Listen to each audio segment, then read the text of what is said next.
In many areas of Indigenous Australia, it is considered offensive to publish photographs or names of Aboriginal people who have recently died. Users are warned that this resource may inadvertently contain such names or pictures.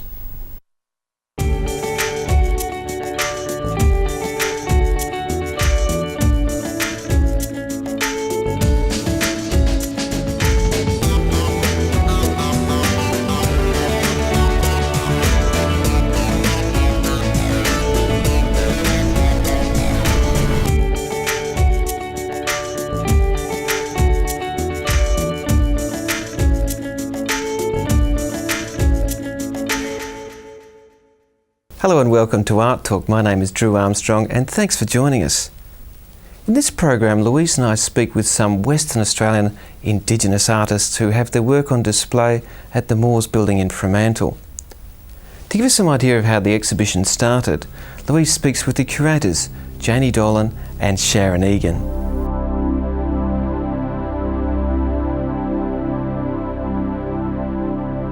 This is the Moores Building in Fremantle, and I'm here with Janey, Dolan and Sharyn Egan, curators of this exhibition. I wonder if you could tell us about the title of the show and how it came about. Well, the title of the exhibition is Walyalup Dreamings, and Walyalup is a Noongar word for Fremantle. Yeah.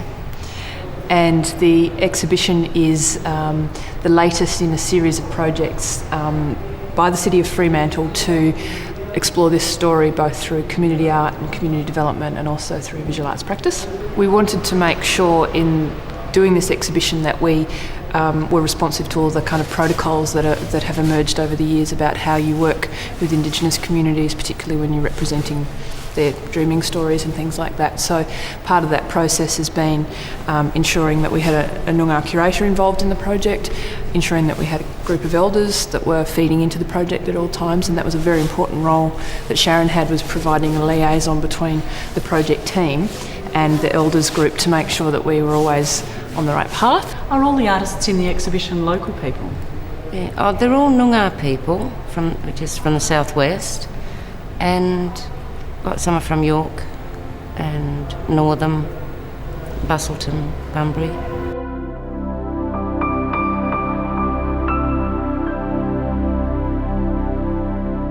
Louise, I'd like to introduce you to two of the elders that run the program with us, Theresa Walley and Thorne. Hello. Thanks very much for coming down today. I wonder if you could tell us a little bit about the dreaming story behind the exhibition. My story started from Beverley, where the tracks that you see today, and coming down through York, then into the Havern Valley River, through to York, Northam, 2J, and down to the Swanberry, where they met and they stayed there for a while, and male and female. And the male Woggle got tired of just staying in one place. He went under and he went north. When he came up, he created freshwater holes, lakes and rivers. And the female, she stayed around there for a while, laying her eggs that were there at the bottom of Kings Park, what you see today. But they were removed now. And there was a freshwater hole where the Aboriginals would drink from. So all along the river the Aboriginals camped, but a lot of them were afraid to go down to the river as places where they weren't allowed to venture because of the Woggle. Woggle was a scary place where the children were never allowed to go, and the adults, the men and women, they too weren't allowed to go to certain places. She travelled down creating deep water holes till she got to Fremantle. When she got to Fremantle, she heard Dwert the dingo calling her name, that there was a great big yondock from the north coming down. She rode out from the Swan River, and meeting with Yondock, they fought there. As they was fighting, the Woggle, the huge Woggle, he was huge, that he bit off Yondoc, the crocodile's tail. And today you look at Garden Island, Carnick Island, Rottnest Island, the bits and pieces of the Yondoc. Hello Norma, and thanks for being part of the program. I wonder if you could tell us how you became involved in the exhibition and what it means for you. Thanks, Drew.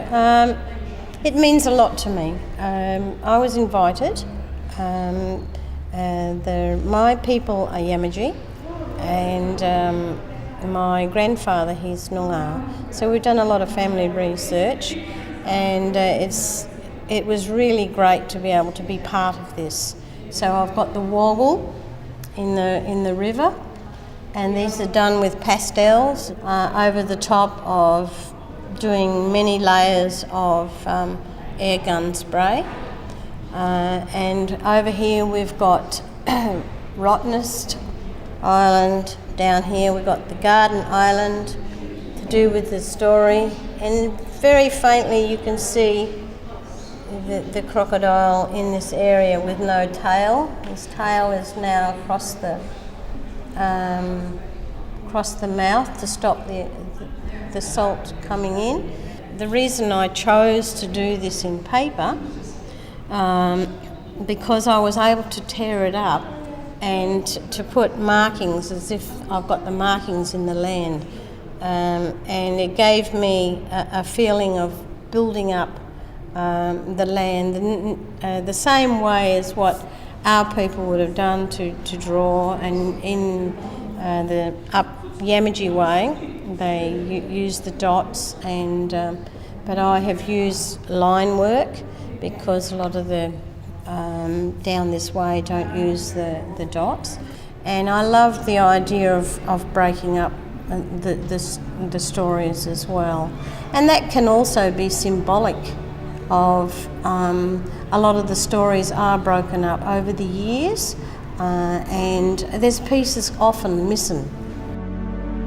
And the idea of making the top one a bit smaller it gives you a feeling of perspective of going up. The water being swirled around was made by the bits of paper, and the depth was created by the airbrush. And I hope that all who see it and know that Norma McDonald did this, I'm hoping in years to come that it can be a story that can be carried on. It's so important to me and my people, and my grandchildren and my great-grandchildren that maybe will come one day.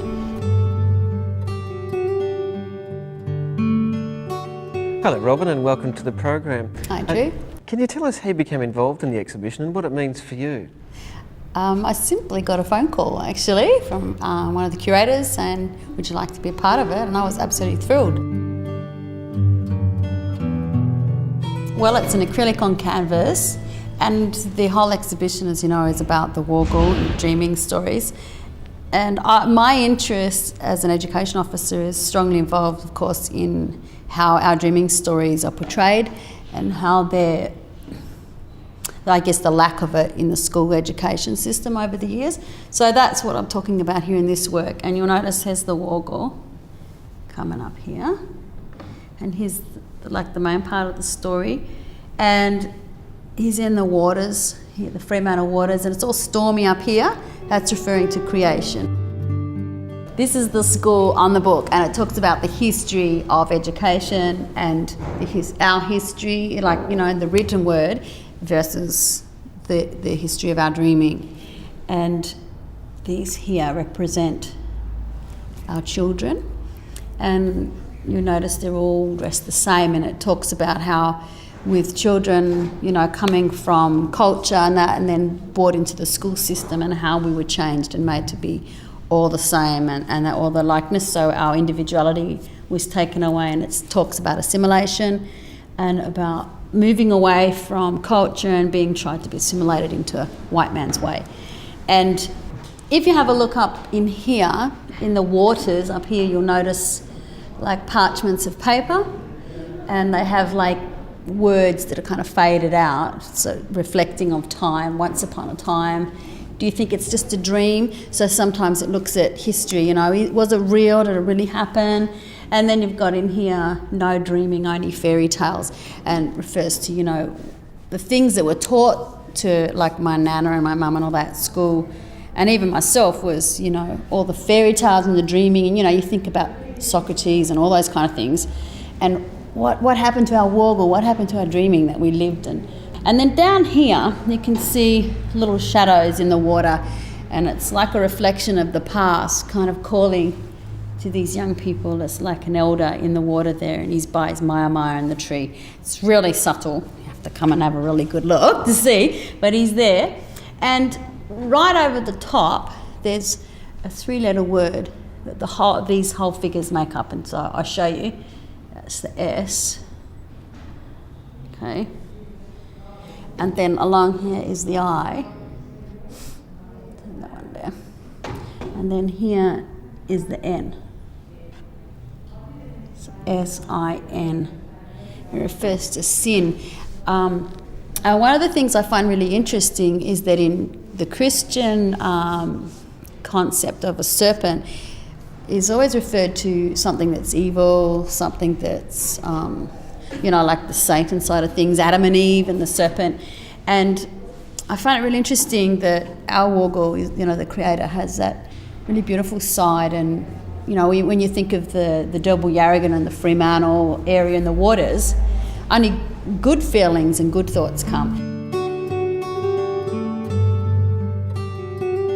With an exhibition like this, it really excites me because there's a re-emergence, if you like, of the underlying truths that have been here for our people for a long time. And a lot of people think that they don't exist anymore, but it does. And through all these artists, you can see those realities and those wonderful truths coming through. And so that's, in a word, what this is about, the creation of our land and our Noongar people, and a returning to that and a re-emerging, if you like. And the wargle's got, easy with the water and the energy and that. That's what I see, all the movement of the water and the creation.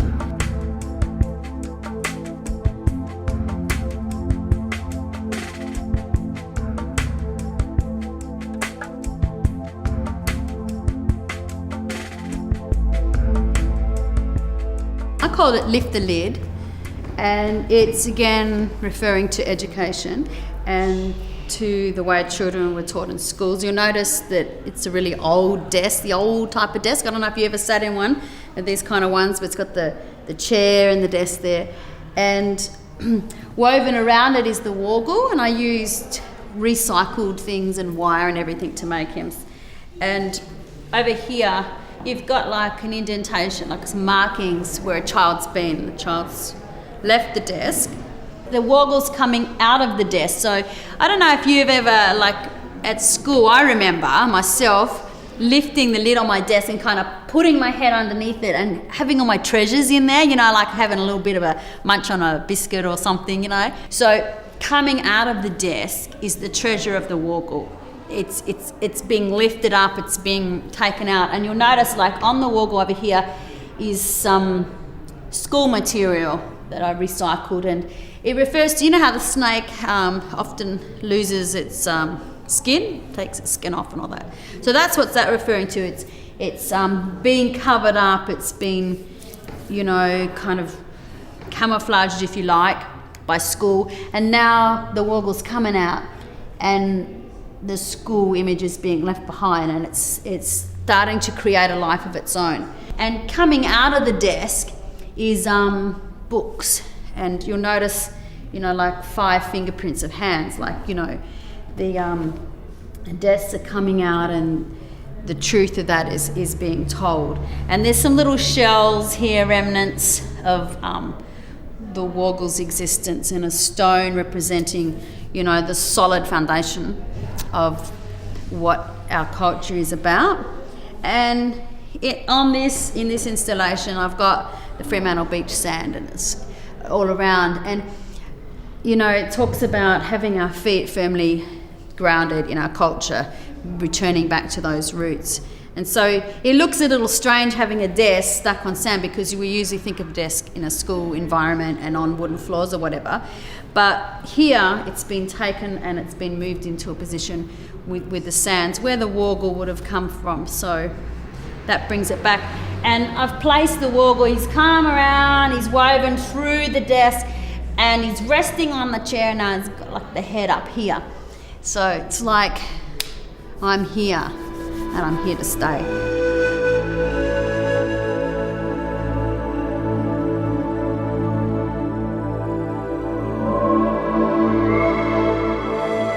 Growing up and knowing about the wargle, whenever our parents told us we weren't allowed to go and play on rocks if it had the green spit, which was the wargle spit, and if they sent us for a bucket of water and there was any green spit around the well, we had to stay away until, or go to another well and get water. And we had to abide by those rules, otherwise there'd be a lot of things that will go wrong.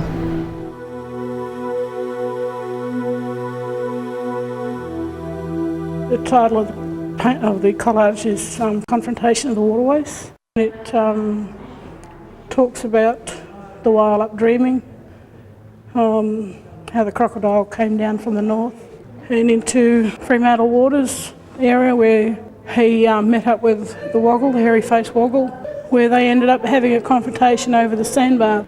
Once the crocodile and the serpent had their fight, the tail of the crocodile actually became the sandbar where the Aboriginal people used to walk across from one side of Fremantle to the other. Because I've got a Dutch mum and an Aboriginal father, and a lot of their stuff was never handed down through, to have something that talks Aboriginal and says that I'm Aboriginal, and to try and do a Dreamtime story or a dreaming story is very, very hard.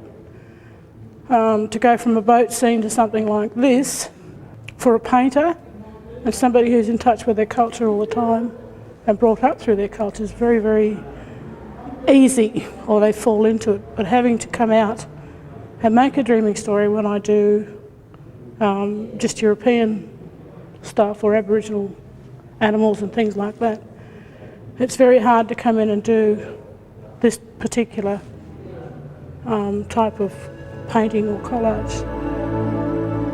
The collage form which I've used here to talk about the snake and the crocodile entwining, what I've used the pieces of paper to describe the fight, it also gives the image, both images, a fracturing look, which is what I wanted.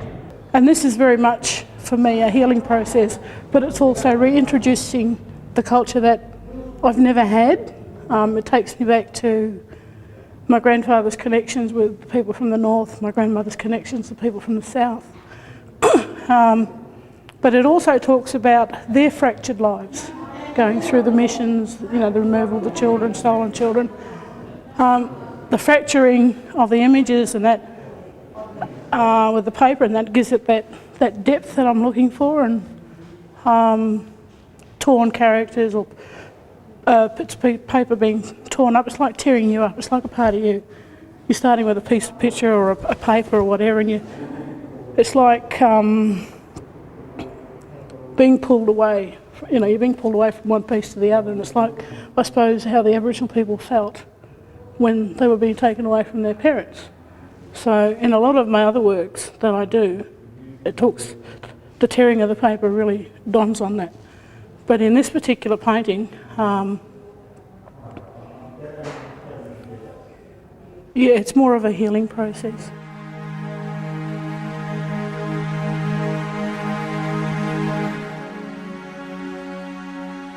It's not like your everyday Aboriginal art. It's very much a narrative form. People of all ages, walks of life can come in and see a picture without having to read what's written up alongside. They can actually tell the story. So I look for more of a narrative form rather than an abstract form, or, you know, you've got to have a sheet of paper to read it. And I wanted something different, and this is something that nobody else does. It's a very much evolving art piece. The leaves on the trees are all cut out. The grass in the back here. The only piece of painting is in the water, the layer of the water itself. The fox's eyes, or the dingo's eyes here, and the breasts, which talk about the birth of the land and the birth of creation.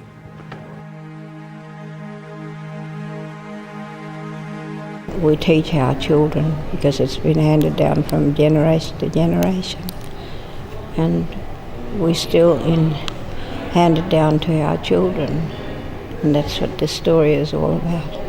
Kings Park down the bottom, and that's where our people used to make bed of rushes and also take food and to the cave and leave it there.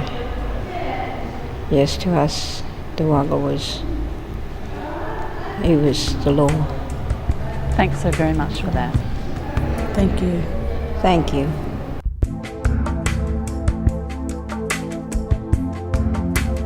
This artwork on the side of me,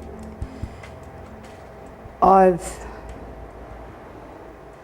had a lot of difficulty into presenting my workpiece for the exhibition, as I really related it to painting.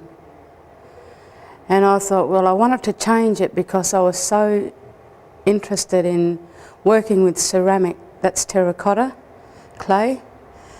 And the concept that I came up with was the disc. And I thought, well, I'll use all these little round discs to relate with organic field. And I didn't want them to actually all be the same because it would have been not much of a challenge into presenting a workpiece like this, and it's very different to the art world. And for the colours that I came on with, I thought, well, I won't use acrylic paint, I'll use gouache. And gouache is a very, very vibrant colours with the gouache paint. The actual workpiece itself is to relate with the colours of the northwest and also the colours of the land in the southwest. The reason why I've got so much red up the top of the workpiece, because travelling that I did over the years, I was fascinated with the red earth and the beautiful colours of the mountains and everything like that, because we don't see much of the purples and the blues down the south. And the colours down south, I related it with the actual land, like the farming, because we was brought up in farming territory, and in the middle, like the water as a reflection of the blue skies above. Before I actually did this concept of the land colours, I was actually doing a lot of design on it, and when I compared it as I was going along, it didn't feel right. So I just thought, something crossed my thoughts on the last few days of this opening of this exhibition to use the concept of the land colours. This is my end result, which I am very pleased about, and hopefully that other people will enjoy my workpiece.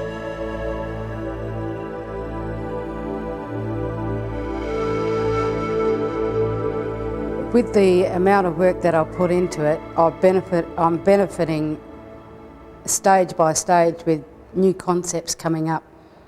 So with these new concepts, it's a part of the art world where you just continue to keep on going and everything just keeps on growing for you. And I wanted to make this workpiece stand quite large and strong, to give an impact on younger children that are coming through, and also the elders too, to say, well, you can really go from a small photo to something enormous like this.